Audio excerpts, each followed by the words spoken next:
You see them running up to the apartment complex with the battering ram in their hand, a crowbar. But tonight, the city went to federal court to try to keep it secret. From the bustling streets of Hammond to the heart of Chicago, a shocking incident took place that left a community shaken and a woman traumatized. We delve into the horrifying sequence of events surrounding an unfortunate incident in which a woman, unclothed and handcuffed, found herself in the presence of other officers during a botched operation. Just gotten home from work. And while I was undressing in my bedroom, on a chilly February night, after a day's work, she returned home from her hospital shift, seeking solace and relaxation within the confines of her own bedroom. it was so traumatic to hear the way the thing was hitting the door. Little did she anticipate that her tranquil evening would swiftly transform into a nightmarish ordeal. As she undressed, preparing for a well-deserved rest, chaos erupted outside her apartment complex. Armed with a battering ram and a crowbar, a group of officers raced toward the building, their motives concealed in secrecy. The resounding thud of the battering ram striking the door reverberated through the walls, a traumatic experience for anyone within earshot. The officers stormed through the entrance, their voices laced with urgency. And it happened so fast, I didn't have time to put on clothes. In an instant, she found herself paralyzed with fear, standing completely nude in a room brimming with armed men. The gravity of the situation was overwhelming, as 9 body cameras recorded every unfolding moment. Equipped with guns fitted with lights and scopes, the officers barked commands at her, demanding that she raise her hands. I'm just standing there. I mean, terrified, humiliated, not even understanding why in that moment that this is happening to me. The disturbing part is that the officers went on to handcuff her instead of covering her with clothes. Guns with lights and scopes on them, and they were yelling at me, put your hands up, put your hands up. I just remember, being so afraid. It's one of those moments where I just felt like that I could have died that night. If I had made one wrong move, I felt like they would have shot me.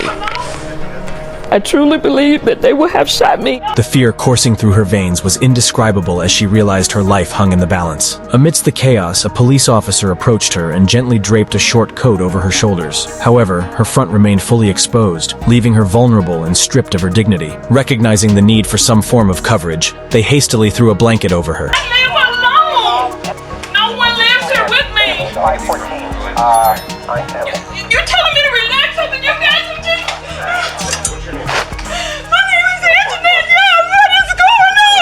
Yet, with her hands still handcuffed behind her back, she was unable to secure the blanket around herself. The constant slipping of the blanket only added to her humiliation.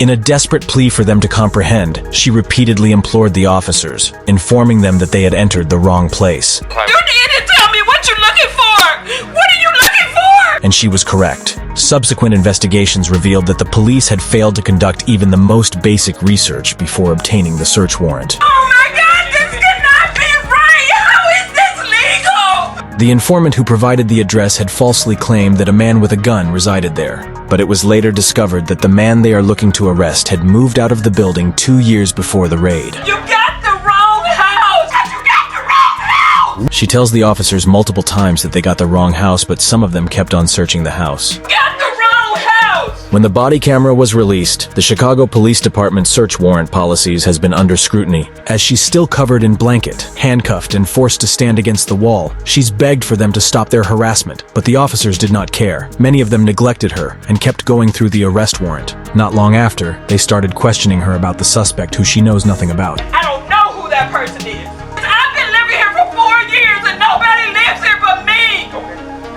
I don't have to shout. This is ridiculous. You got me in handcuffs. I'm naked. You kicked my house in, and I keep telling you, you got the wrong place. Once again, the body camera revealed another shocking conversation between 2 officers who are reviewing the arrest warrant. One of the cops revealed in their conversation that the raid wasn't initially approved by their superior, but they decided to raid the building anyway. It wasn't initially approved or some crap. What's that mean? I have no idea, because they told him it was approved, and then I guess that person messed up on their end. During an interview, Anjanette Young stated that the city told her that they did nothing wrong during the raid, which hurt her feelings. Simultaneously, it came to light through the body camera footage that Young's plea for an attorney was disregarded. I'm telling you it's wrong. I'm asking you to let me call somebody. I'm asking you to let me put some clothes on. I'll sit here and let you do whatever you need to do. But let me call somebody, let me call an attorney, because I'm telling you this is wrong. I have nothing to do with whoever this person is you're looking for. Can I please call somebody? Yeah, man, relax.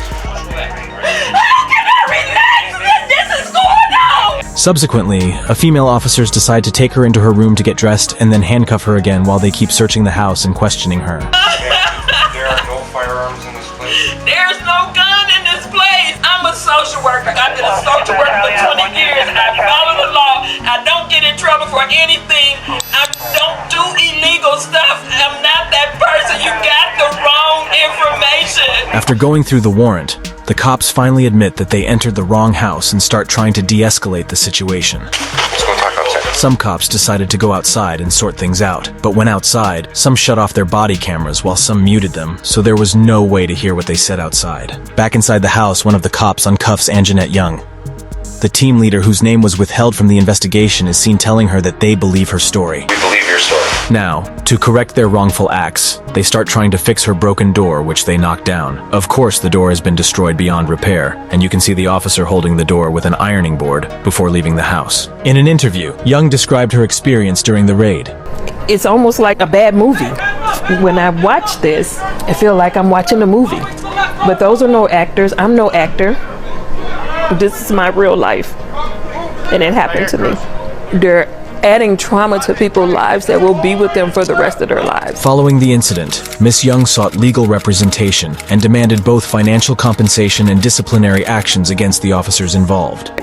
None of us would have wanted our mother to have that type of experience. The release of the video garnered national attention and shocked city officials. Police leaders acknowledged the officer's mistake, and Mayor Lori Lightfoot publicly apologized to Miss Young. Recently, David O. Brown, the superintendent of the department, recommended the discharge of the sergeant who led the raid, and a police oversight agency suggested suspensions for several officers involved. Some of the officers have appealed these recommendations, as confirmed by the department. The incident had a significant impact on Miss Young's life, leading to depression, post-traumatic stress disorder, and the eventual loss of her job.